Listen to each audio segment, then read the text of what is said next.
Well, with occupational therapy, you and I know, but a lot of people don't know that health management is an occupation. That Hmm. is something that we are trained to help people with. So we can take that packet, and say, okay, this is what the doctor is recommending for you. How can we start building those habits and routines? Because that's what we're taught to do, to help people start small, start those small habits, build upon them. And ultimately, we can even put in our plan of care to have health management Yes. as a goal. So I think educating OTs to not forget, don't get in that medical model Hmm. of just, helping the physical person, Yeah. get into these routines and habits too. It is in our scope of practice to do that. And your book is directed towards clinicians, correct? It's Correct. not a book Yeah, for I'm working on one patients. that's more for the clients and the patients themselves, but this is definitely Mhm. for the healthcare providers, PTs, OTs, whoever, really. Um, and Yes. I think that's really important, right? Nobody knows what OT it is. We are at the mercy of being named for a profession where people don't understand what the word occupation means anymore. They think occupation means job, and it's not. It's literally everything you do in your daily life. Everything. It's driving, it's walking the dog, it's taking care of yourself, it's all of those things. And I think the other piece of it is people don't understand that we are also mental health providers. We are not therapists, like talk therapists. We don't prescribe those things, but we are trained in mental health things. And so with all of the mental health crisis that we're in this country, we're trained for that and we understand how to help for those things. And so when we're talking about triggers and we're talking about, things that set off a lot of these things, we that's part of our scope. When we're practicing at the top of our scope and at the top of our license, we can help with those things, and it's all encompassing. So, and I think that's a huge thing. And what I really want is for our national organizations to help get that word out that yes, we can help with those things and we should be helping those things. And it's not just about the medical model anymore. There's so many of us, and you and I know because we're in a group with a lot of other therapists that are thinking outside of the box and opening their own practices and doing mobile things and doing these really cool, amazing things that are not under a big healthcare company anymore. You don't have to work in a hospital or a SNF anymore. There's so many things that you can do So in the many community things. to really make a difference, even more than you would in a skilled nursing facility or in a hospital. And I think people need to understand that because we really can make a difference. Yes. I mean, we're trained to create programs. I just finished my doctorate last year, and one of my classes was all about creating and assessing programs.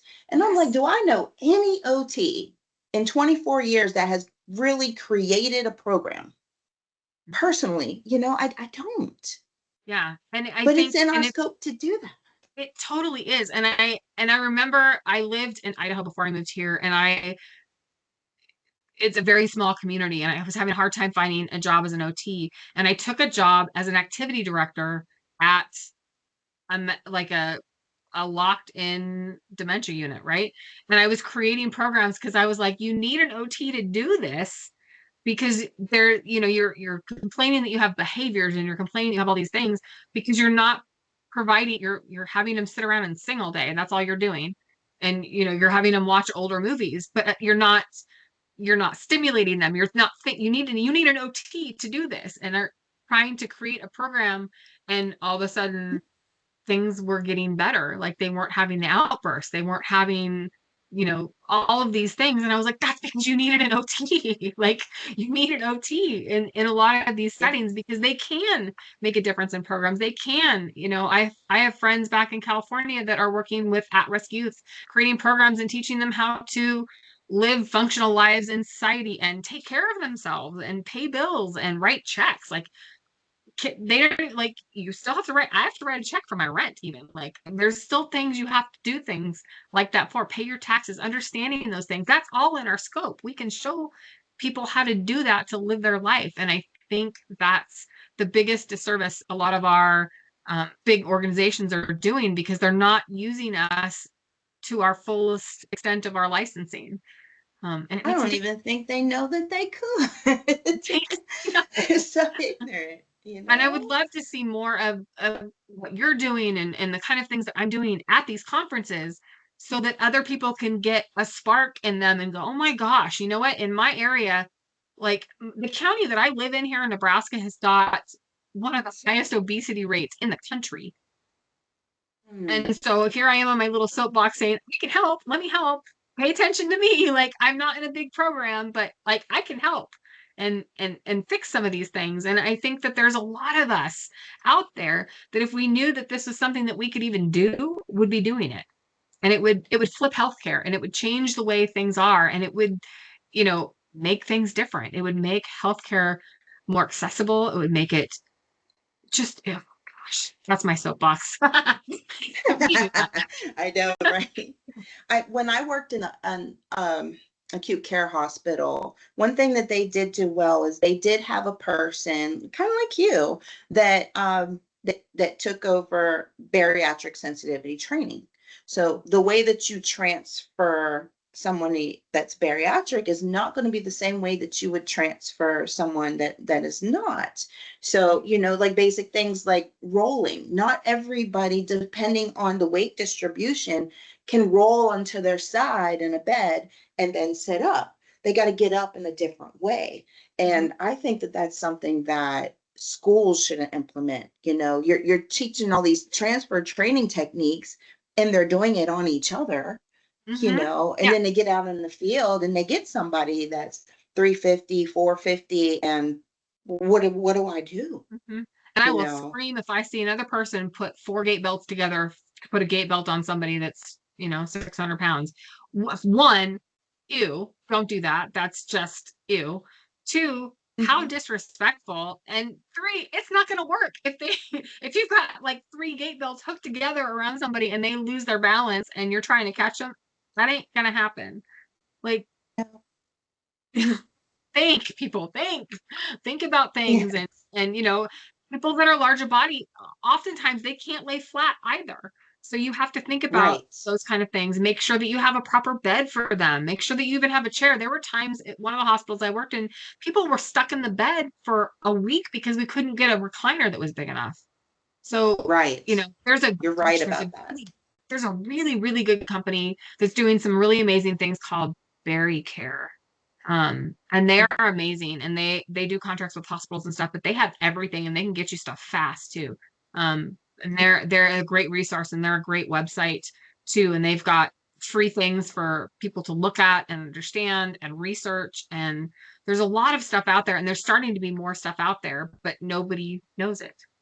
So it's Right. you and me having to stand on soapboxes saying, pay attention to this and, be Yeah. nice and learn about sensitivity. Like would you walk over to your mom or your grandma and be like, you're so fat and lazy? Like you would never say that. So why are we saying that to our patients? Okay. Right. Right. Yeah. That bias. People sometimes I think people don't even realize the bias that they have. No, no.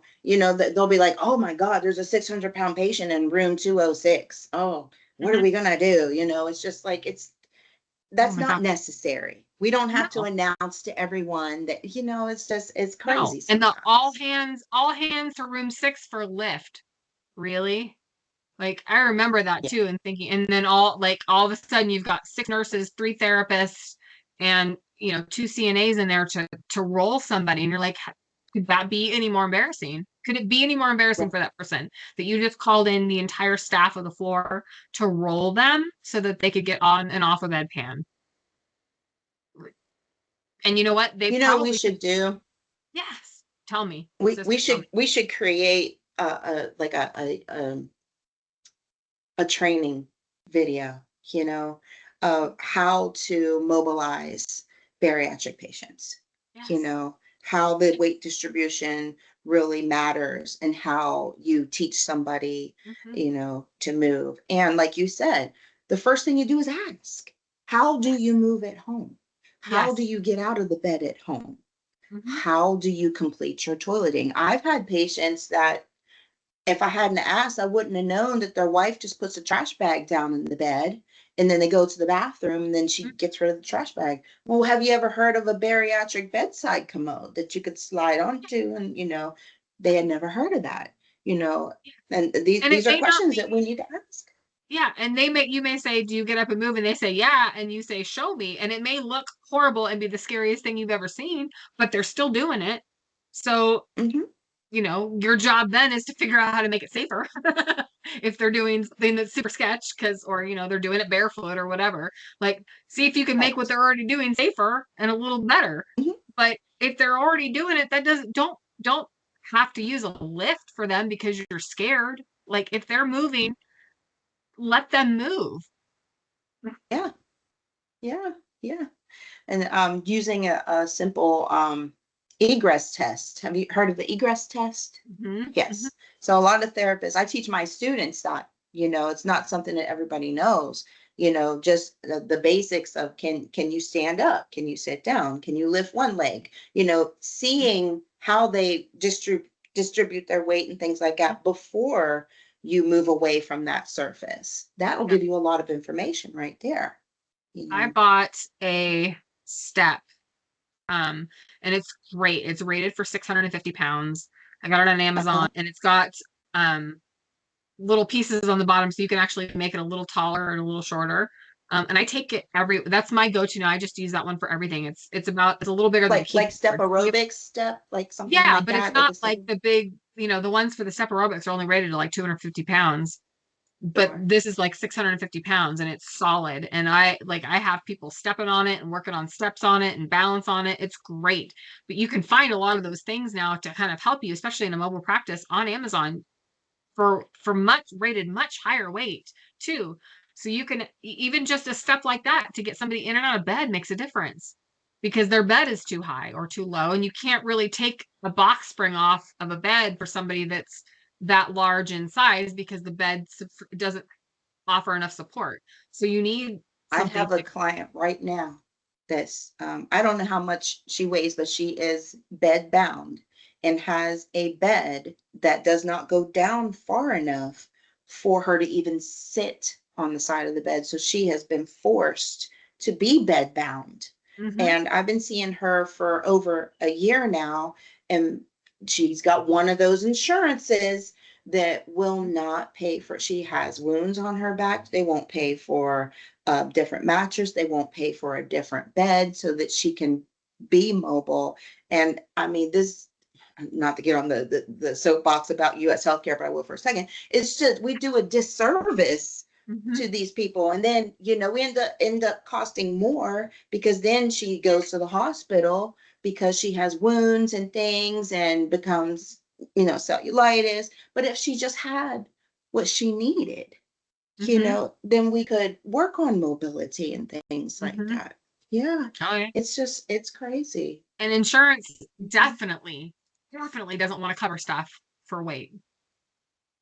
For weight. They don't, these oscillating mattresses and things, they're expensive for sure, but they definitely turn those down more than anything else. And it's and again, what I learned, not to get on that healthcare insurance soapbox, is they don't care about quality of life. If you mention quality of life in those notes, they're automatically no, because it's not medical necessity.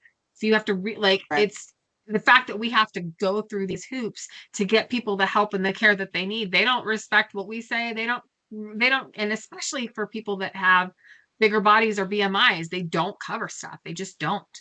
And obviously a bariatric commode is going to cost several $100s more than something else. And so they're definitely like, no, we don't need, no, just make them get up and do it. Like, yeah, Right. It's not right. it's not right. But we It's not keep right. fighting. It's We keep acceptable. It's advocating. acceptable. Like, speech. I mean, it's acceptable. And yeah, that's my soapbox for sure. Yeah.